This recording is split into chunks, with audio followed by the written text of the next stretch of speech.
안녕하세요, 행복이님들. 오늘은 음악에 대해 얘기해 볼 거예요. 행복이님들은 음악 좋아하세요? 어떤 장르 음악 좋아하세요? 많은 가수 중에 누구를 좋아하세요?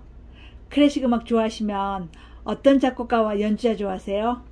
오늘은 김광하 씨가 클래식 음악에 대해 쓴 책 힐링 클래식 중 작가의 말 읽어볼게요. 프롤로그. 여의도 방송국에서 제가 살고 있는 분당으로 자동차를 운전해서 오는 길에는 두 가지 방법이 있습니다. 올림픽 대로를 타거나 강변북로를 이용하는 방법인데 언제부턴가 조금 둘러가는 길이긴 하지만 강변북로 쪽으로 갈 때가 많습니다. 따뜻하게 마을을 건너는 마포대교를 건너는 길이 마음에 위안을 주기 때문입니다. 아마도 몹시 지친 날이었을 겁니다. 방송인으로서 일을 무척 좋아하고 즐기는 편이지만 그런 제게도 방송이 힘들 때가 간혹 있습니다. 매일 방송에 나갈 음악을 고르고 코너를 구상하고 방송 멘트를 쓰고 마이크 앞에 앉아 장시간 녹음을 하는 일이 결코 만만하거나 쉽지 않기 때문입니다. 유난히 힘들게 느껴지던 그날 방송을 마치고 돌아가며 우연히 마포대교를 건너게 됐습니다.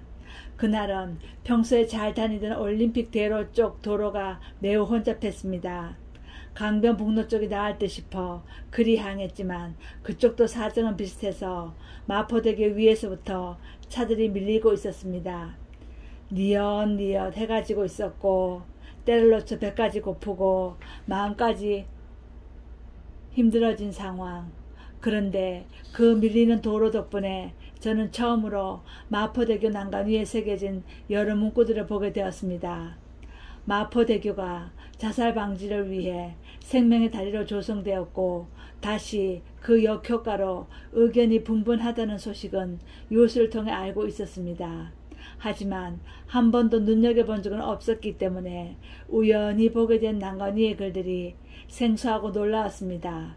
눈에 들어온 문구들은 마치 자상하고 속 깊은 친구가 곁에서 내 기분을 살피며 무심히 툭툭 던지는 듯한 말투였습니다. 많이 힘들었구나. 말 안 해도 알아. 밥은 먹었어? 바람 참 좋다. 순간 울컥하고 눈물이 솟았습니다. 마치 누군가 내 마음을 알아주고는 다정하게 나를 감싸 안아주는 것 같은 기분이 들었습니다. 그래요. 저는 외로웠던 겁니다. 마포대교가 저에게 음악처럼 또 다른 친구가 된 것은 바로 그날부터였습니다. 삶을 살아가는 것은 외로운 여정, 우리에겐 늘 친구가 필요합니다. 사실 저의 가장 오랜 친구는 음악입니다. 음악처럼 순간을 충만하게 채워주는 것이 없다고 게테가 말했던가요? 형체가 있는 것도 아니고 보이지도 않지만 공기를 통해 그 소리가 전달되는 순간 음악은 놀랍도록 직접적이고 즉각적인 힘을 발휘하죠. 음악과 함께하는 순간, 기쁘고 행복한 순간은 더 빛나고 즐겁습니다. 그러나 음악이 진짜 큰 위력을 발휘하는 때는 슬프고 아픈 순간이지요. 일상에 부대끼며 마음이 지쳐있거나 누군가로 인해 괴롭고 울적할 때, 자신이 초라하고 아주 작게 느껴질 때, 누구에게 선뜻 털어놓기 쉽지 않은 그런 이야기까지 무엇이든 내 마음을 음악에 맡길 수가 있습니다. 언제나 변함없는 음악은 상처받은 마음을 부드럽게 어루만져주며 내가 다시 일어날 수 있도록 힘을 주곤 하지요. 그런데 만병통치약도 아닌 음악이 어떻게 그럴 수 있을까요? 음악이 아주 오랜 시간을 두고 만들어져 왔기 때문이라고 저는 생각합니다. 창조적인 욕구를 가진 음악가들은 아주 오래전부터 보다 섬세하고 아름다운 소리들을 찾아내 그 많고 복잡한 소리들의 세계를 조화롭고 질서있게 다듬어가며 음악을 만들어 왔습니다. 그 안에는 음악가 개인의 생각이나 열정과 고뇌에 찬 시대정신뿐 아니라 인류가 오랜 역사를 통해 추구해온 마음과 기억도 담겨져 있죠. 그렇기 때문에 음악은 가능한 것이 많습니다.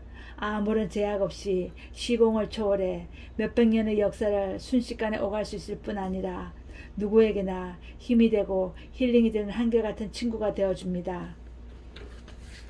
건너뛸게요. 한 페이지 건너뛰었어요. 살아가는 일은 늘 안개 속을 걷는 것 같습니다.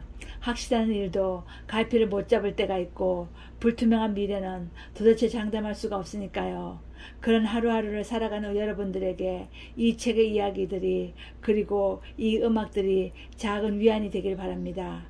마치 어느 날 마포대교를 건너며 가슴 뭉클한 순간을 경험했듯이 이 책을 다리 삼아 언제나 따뜻하게 말 걸어주는 클래식과 소통하는 분들이 많아진다면 저자로서 크나큰 기쁨이 될 것입니다. 어때요, 행복이님들? 작가의 말이 참 좋죠. 저는 참 좋아요. 마포대교 건너는 얘기가 좋아요. 마포대교는 건너보지 않았지만 한강대교에도 그 문구가 써있거든요. 아프니? 많이 힘들었구나. 밥은 먹었어? 너의 마음을 털어놔봐. 이런 좋은 문구들이 많아요. 그래서 저도 많은 위안을 받았거든요.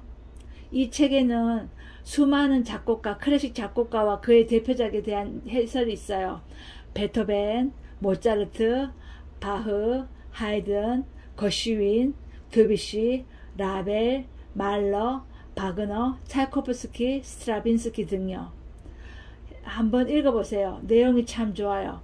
저는 특히 베토벤에 대한 얘기를 좋아하는데 베토벤이 오랜 친구와 그리고 애인에게 보낸 편지가 있거든요. 되게 좋았어요. 베토벤 참 멋지더라고요. 행복인들은 언제 음악을 들으세요? 노래를 흥얼거리거나 노래를 부를 때는 언제예요? 우리 한민족은 노래를 참 좋아하잖아요. 동네마다 노래방 있고 집안에 노래방 기기를 가지고 계신 분들도 많죠. 저는 특히 설거지할 때 노래를 많이 불러요. 설거지가 힘들어서 그런가 봐요. 가끔 우울한 노래를 부르는데 아들은 이렇게 말해요. 엄마는 맨날 우울한 노래만 불러. 그래요. 힘들 때 우울한 노래를 부르면 힘이 나요. 신기하죠. 어렸을 때부터 좋아한 조용필 오빠의 노래나 윤도현 밴드의 노래, 요즘은 특히 김광석의 바람이 불어오는 곳을 자주자주 불러요. 이 노래를 어찌나 사랑하는지 노래 가사를 4절까지 다 외웠어요. 바람이 불어오는 곳 그곳으로 가네요. 재밌어요. 작정하고 가사를 다 외웠거든요.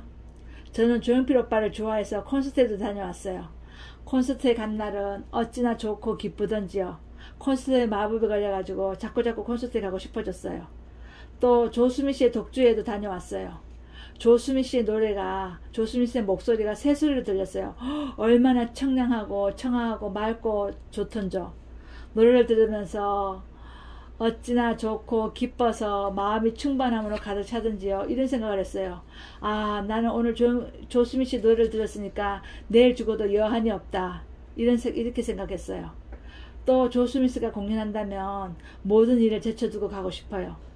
행복인들도 콘서트에 다녀온 적 있으시죠?